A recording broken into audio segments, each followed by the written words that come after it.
Hey, Fastnickel here, back with another video. My last video, I talked about Gilbert Verdian and Quant.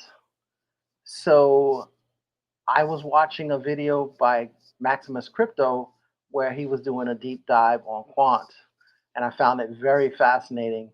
So I'm going to put all the pieces together and show you why I believe Quant is the holy grail of crypto.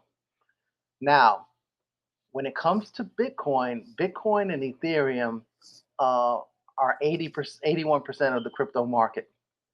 But what I'm going to show you uh, is is going to help you understand where the financial sector is going when it comes to crypto and how they're going to use quant as the foundation.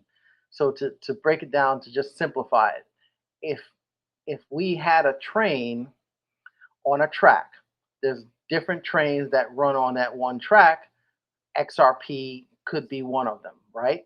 So that's just one of the trains of cryptos that run on that track.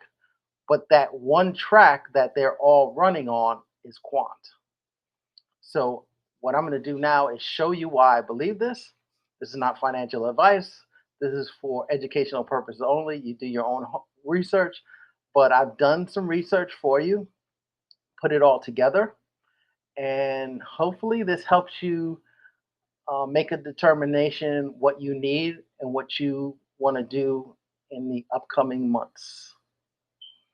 So this was the video I did. Let me just show you here. So this was the video I did a couple of days ago, Gilbert Verdian's final warning, where they had a meeting in Portugal, Lisbon, Portugal, back in June with the financial industry, and quant and cryptocurrency was a big topic at that meeting. And they gave the date of November 2025 that everything needed to be in place.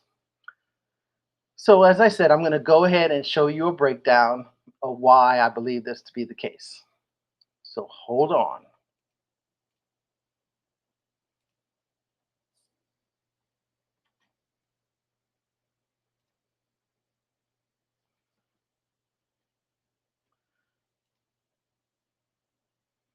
So, the first thing I'd like to do is show you what Basel, the BCBS stands for, the Basel Committee on Banking Supervision. The Basel Committee on Banking Supervision is a committee of banking supervisory authorities that was established by the central bank governors of the Group of 10, that's the G10 countries in 1974. The committee expanded its membership in 2009 and then again in 2014. As of 2019, the BCBS has 45 members from 28 jurisdictions consisting of central banks and authorities with responsibility of banking regulation. Now, let's go over to the Quant website.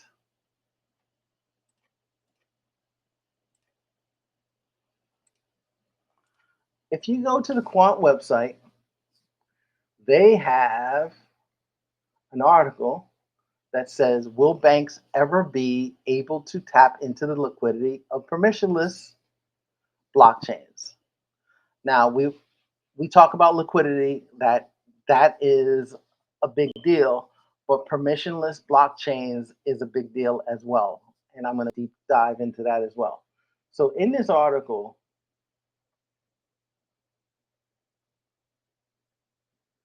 the part I want to highlight is right here, where it says the BCBS also highlights settlement as a key challenge because with permissionless blockchains, settlement of a transaction does not always take place. As expected, a lack of finality can cause uncertainty around the settlement status of transactions, which can cause misalignment between legal finality and technical settlement. To overcome this, we're able to implement integrity checks. That's Quant, implementing integrity checks across blockchains using our patented technology. This helps to ensure transactions are written on the underlying chain while holding the state until it is confirmed, which provides assurance that transactions have finality. Now,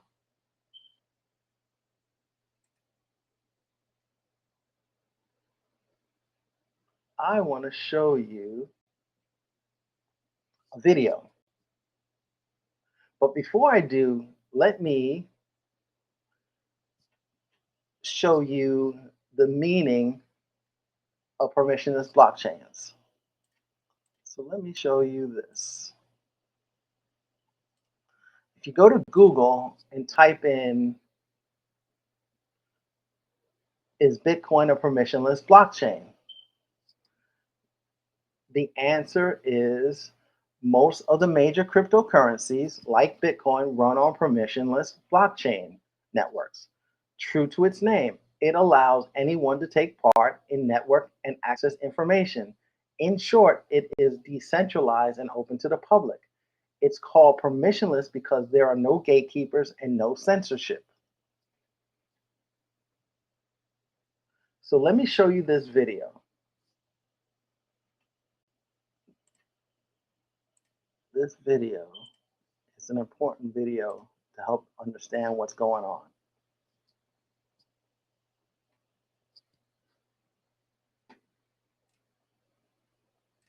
Make it full screen for you.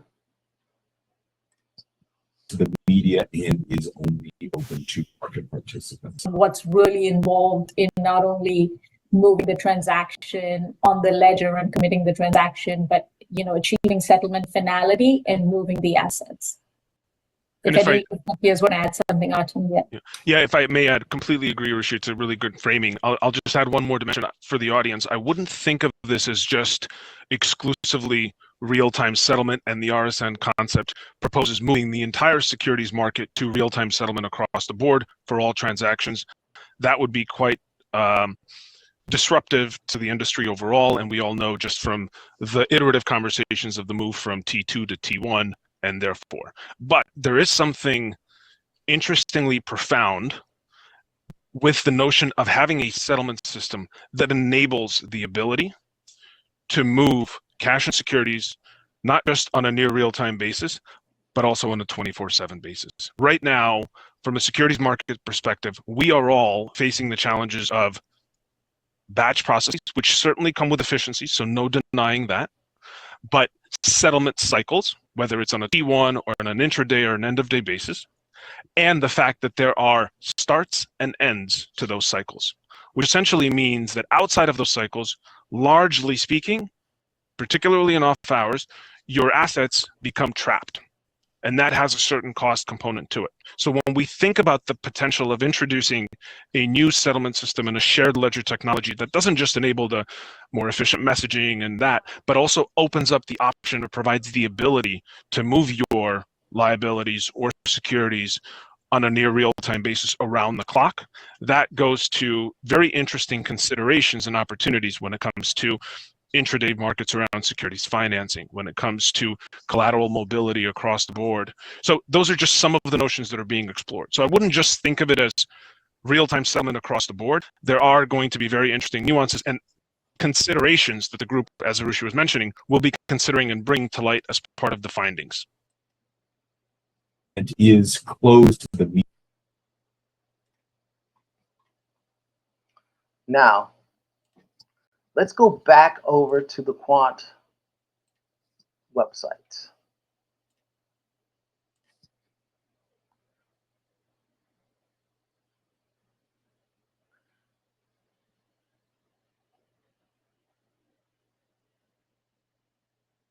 So when this article says permissionless blockchains, let's scroll down and look at this paragraph. It says concerns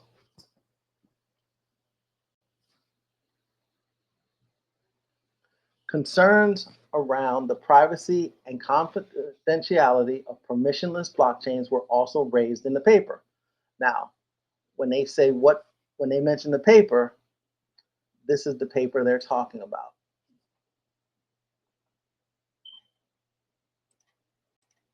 And I'm going to link all this stuff down in the description if you want to do your own research.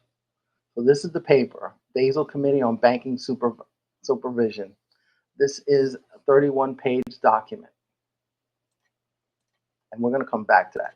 But for now,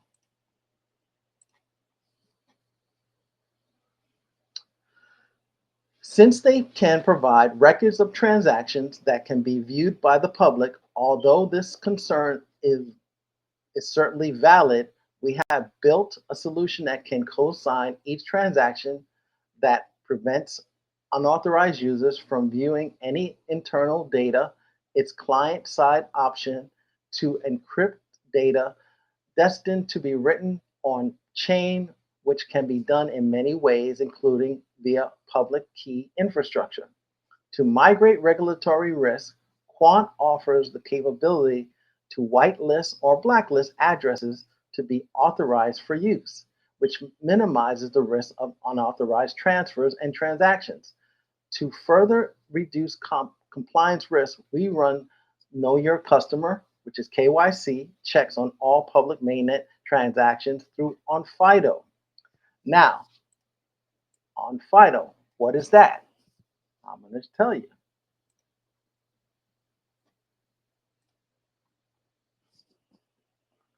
Let me show you what on FIDO is.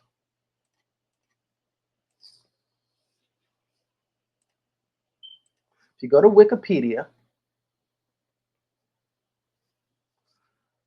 FIDO is a technology company that helps businesses verify people's identities using a photo-based identity document. Now let me scroll down and look at the service. FIDO, pronounced Onfido, helps businesses prove their users' real identities through its online platform. If a person has a smartphone with a built-in camera, Onfido is able to use it to compare and cross-reference a person's facial biometrics, which their identity documents such as a driver's license. The person's identification can then be checked against global databases for any issues. It uses manual and automated machine learning technologies, including optical character recognition and face detection, to verify the passport or ID card of an applicant to prevent fraud. Onfido also conducts right to work, PEP, and sanctions checks using multiple data sources. Now, this is Onfido's website. Let me take you over there and show you that website.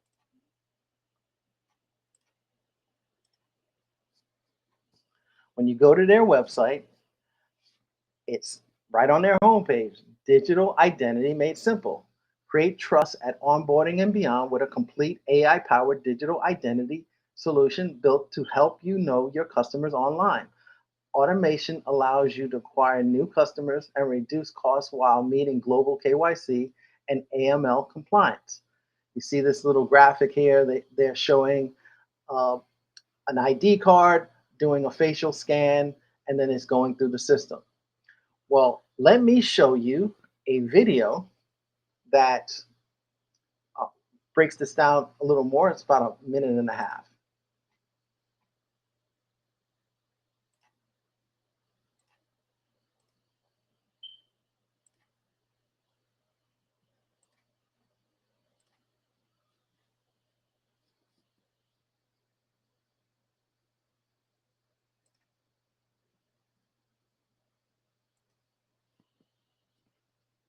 Workflow and name, and create the first version.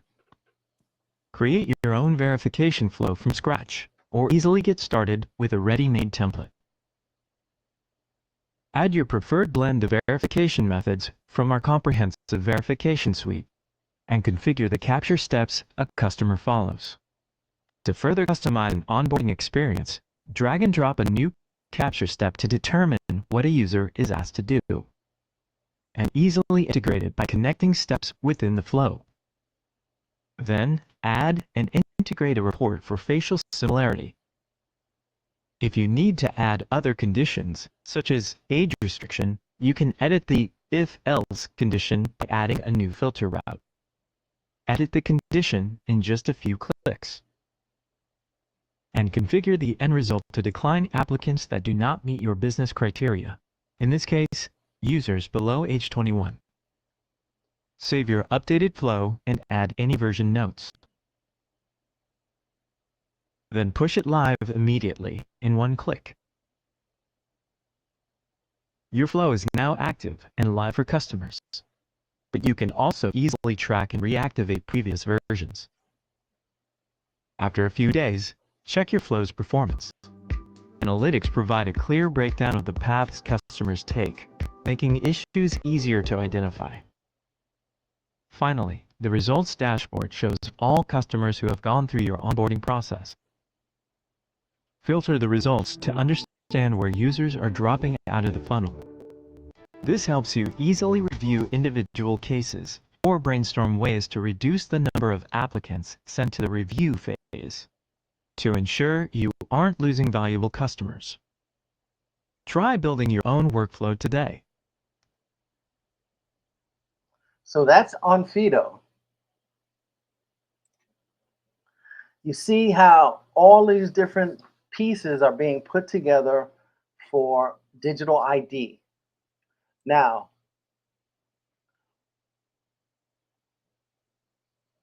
this is also tied to a company called Entrust. So let me show you something else.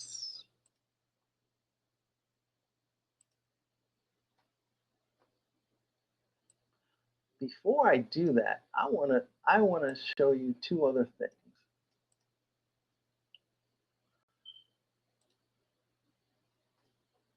There's a document.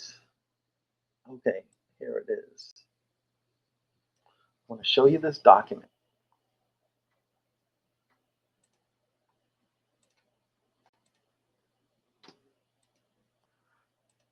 So this document, go up to the top, was written back in September of this year at Etsy's workshop on EU digital identity, right? So now I'm going to go down to page 5, and you'll see here ISO TC 307, Calistec, Julian Bringer, privacy. He's talking about privacy, identity, and blockchain for the digital ledger technology. So now let's go to LinkedIn and look at Calistec. Remember, Calistec is the company, so we're going to go over here to LinkedIn. Let me show you that.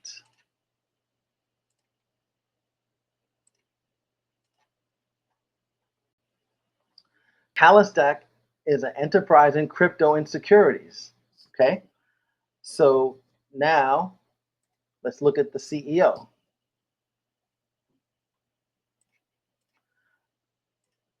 That's amazing when you follow the rabbit hole how all of these companies are connected. So we have Julian Bringer. He is digital identity, cyber security, and crypto. Again, the buzzwords. Now, he is also, if you look, it talks about ISO. There is, he was also, let me see where I can find it.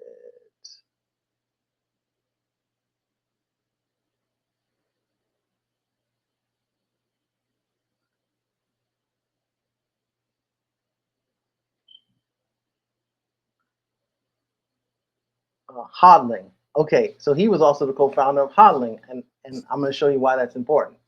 So now, Entrust. Let's go to Entrust.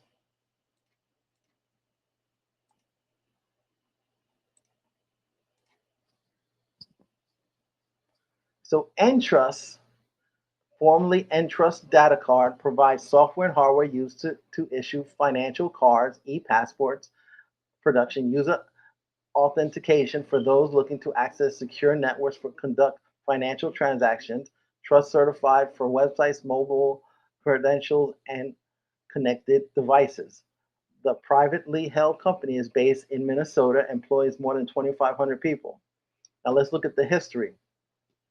In '94, Entrust built and sold its first commercial availability public key.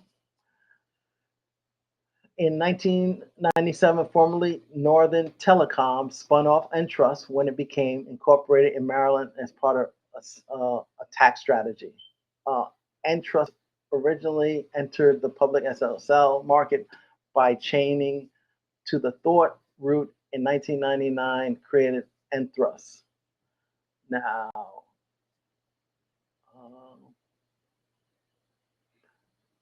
let's see. The Data Card Group. The company was established in 1969 as a data card after Willis K. Drake acquired the Minnesota-based firm that produced credit card imprinters. Company founded Willis K. Drake led a team of engineers that invented machines that enabled secure and productive personalization of credit cards beyond the imprinters that addressographs had offered. Data Card Group's high-volume card issue system allowed banks and retailers to personalize 1,500 cards per hour with great precision and security. Until the company launched its technologies, the process was slow and riddled with quality problems. In 2014, it was rebranded as Entrust Data Card. Now, in 2019,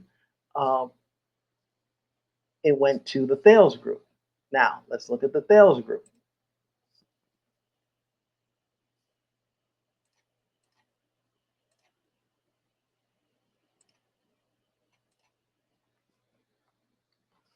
So the Thales Group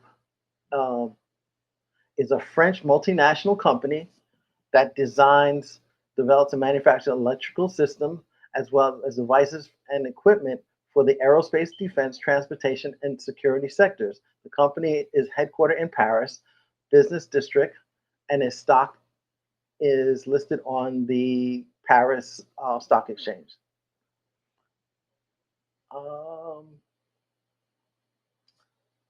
So let's go back to holding.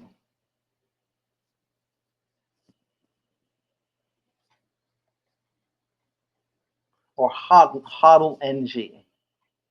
So HODL NG,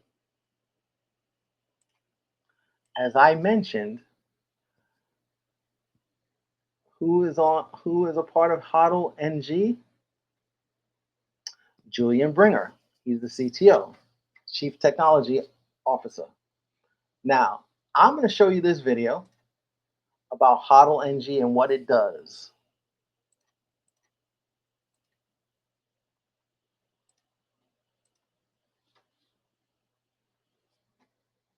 It's about a minute and a half.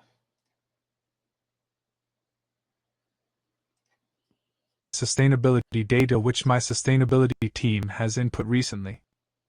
Here, I can browse a graph view of my cargoes and emissions, then select the cargo of interest. This brings up the associated emissions data. I visualize the emissions data from the well to the shipping, and I can see the scope 1, 2, and 3. Here, I can see my emissions inventory based on marked averages, which is correct by default, but I can refine it. See here, the good thing with that data is that it is all authenticated via a verifiable blockchain trail.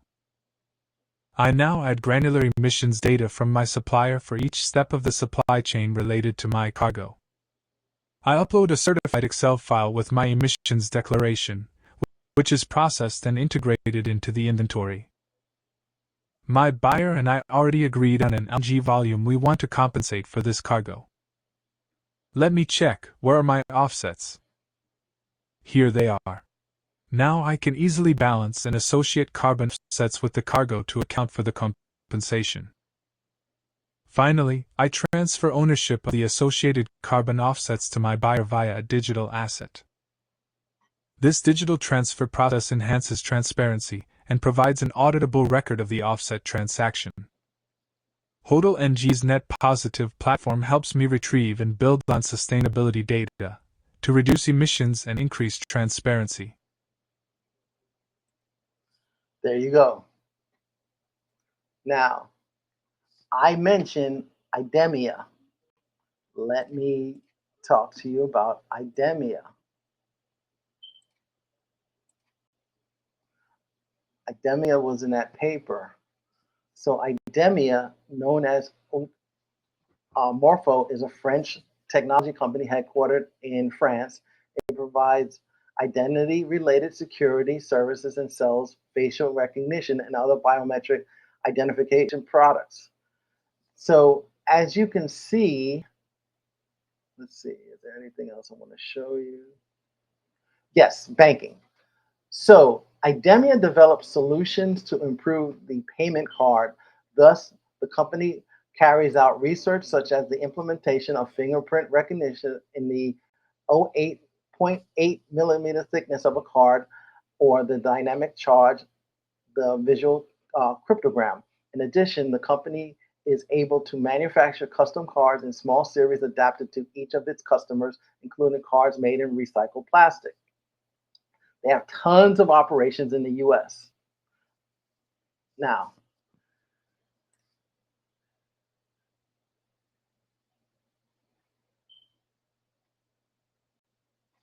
the next question is,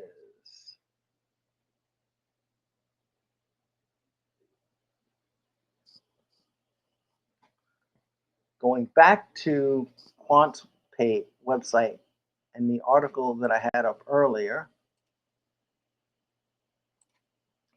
about banks ever being able to tap into liquidity and permissionless blockchains.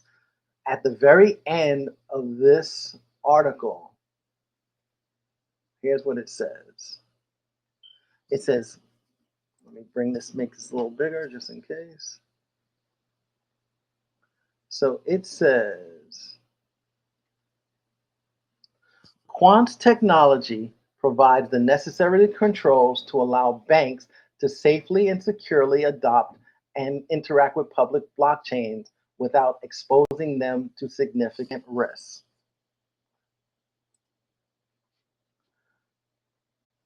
Now, I'm going to head on over to the BIS website, the Bank of International Settlements. When it comes to finances, the top banks are the World Bank, the IMF, International Monetary Fund, and the BIS, which is the Central Bank of Central Banks, the BIS. So on their website, they have this article that says novel risk mitigates and uncertainties with permissionless distributed ledger technologies. You scroll down, it says banks that transact on permissionless blockchains or similar distributed ledger technologies face various risks. This paper considers the risks. So when I say the paper, that's that paper I showed you earlier. Related to operations and security, the 46-page document. Government's legal compliance, including money laundering, financing of terrorism, and settlement finality.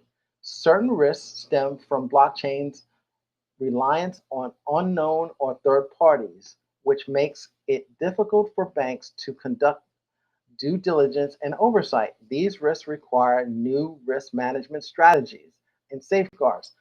Current practices for mitigating risks, these risks remain in various stages of development and had not been tested under stress. Now, when you go to that article, so let me show you that article again.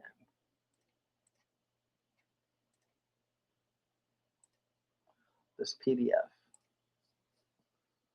So I'm gonna first show you This is the article I showed you earlier, the Basel Committee on Banking Supervision. Now, I'm going to take you to page 26. And it shows ISO 22739, year 2024, defines vocabulary for blockchain and distributed ledger technologies. This section summarizes the relevant terminology for public-private permissionless blockchains. The standard defines public versus private categories as applying to entities that use services provided by a DLT system, which we will call users as a shorthand. The standard also defines permissioned versus permissionless categories in terms of both users as defined above, as well as the term of entities that administer or operate the DLT system, which we will call administrators as shorthand. The ISO standard does not clarify whether these administrators are validators only or something like the full set of on-chain operators, plus those with the off-chain authority to update popular open source code bases saved in places like GitHub. For our purposes, we consider a wider definition of administrator that includes off-chain administrative activities. Now, again, this ISO, we're going to go to the ISO website. Now, there are literally over 2,000 cryptocurrencies, but the ones that pretty much are safe, in my opinion, are all those that are ISO 20022 compliant. And Quant is definitely one. XRP, name escapes me, but you definitely want to have an ISO 20022 coin. Now, if you look here at the top, ISO 22739, which is the article I mentioned, and down to the bottom it says this document was prepared by technical committee. This second edition cancels and replaces the first edition, which has been technically revised. So everything is pointing to Quant. Now, for those who realize, we have the Western system and we have the Eastern system, BrickPay. So again, BrickPay may or may not use XRP, but again, I use XRP as an example of a train. The track is going to be Quant. And so let me show you 3 articles. The first one is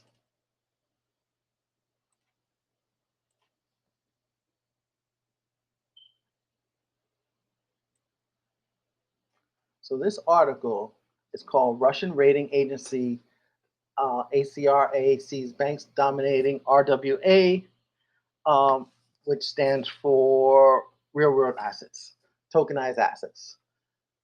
They're just showing you a graph. But then if you go down here, it says in 2021, Russia passed legislation supporting tokenized of the real world assets, calling them digital financial assets. It took a while for the central bank to authorize issuing platforms, with a trickle of issues in 2021, 22, perhaps 3. However, in 23, it started to take off with 10 licensed entities. A recent report by rating agency ACRA estimates there were 350 issues in 2023 with an outstanding balance of around 60 billion rubles, the equivalent of $651 million. Russia's largest bank said it issued more than 30 DFAs by mid-2023. Let me show you this.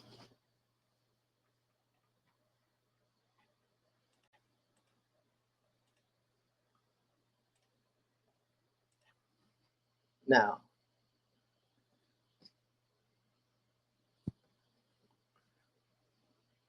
this is on the Ledger Insights website, and you'll see that they talk about Russia expects CBDCs to take 5 to 7 years to scale. Iran confirms working with Russia on CBDCs. So CBDCs and tokens, I mean, this is where we're headed. Whether you have a Western mindset or Eastern mindset, this is where we're going. So I'm going to click on one of these and show you a little more. The one that said, Russia expects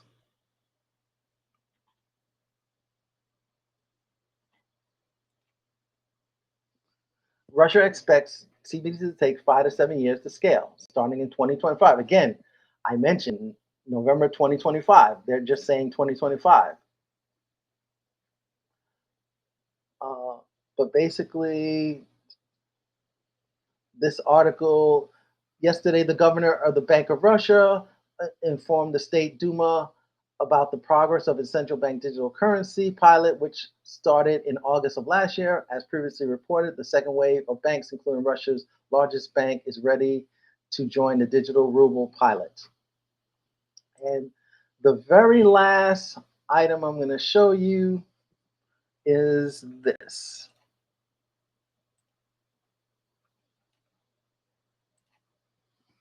Russia's Rosbank to start using crypto for cross-border payments.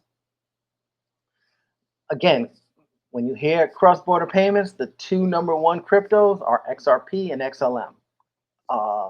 So that's why I'm so bullish on XRP. But when you look at this article, Rosbank, one of Russia's major banks, is launching a facility enabling importers to settle transactions using crypto. While the Bank of Russia does not support the use of crypto within Russia for such payments, the Rosbank solution uses startup crypto firm bCrypto to buy crypto outside Russia and pass it on to foreign supply. Hence, its claim to be regulatory compliant.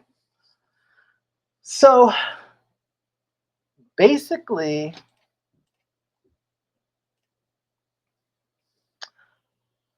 I've tried to show you the different articles and what's going on in the financial world where they are getting their ducks in a row with crypto and digital assets. And the plan is to roll all of this out November of next year. So if anyone watching this video is into buying crypto, I would tell you to buy it now. And between now and next year, try to save up as much as you can. This is not financial advice. I'm just showing you the proof of what's happening. And if you believe that we are going to a digital system, then it might be to your best interest to protect yourself and have something in place outside of just the US dollar. But with that said, I hope you've enjoyed this. Please remember to like, subscribe, share with your friends and family. I plan on helping. The goal of my channel is really to help the novice. If you really are into crypto, maybe this is not for you.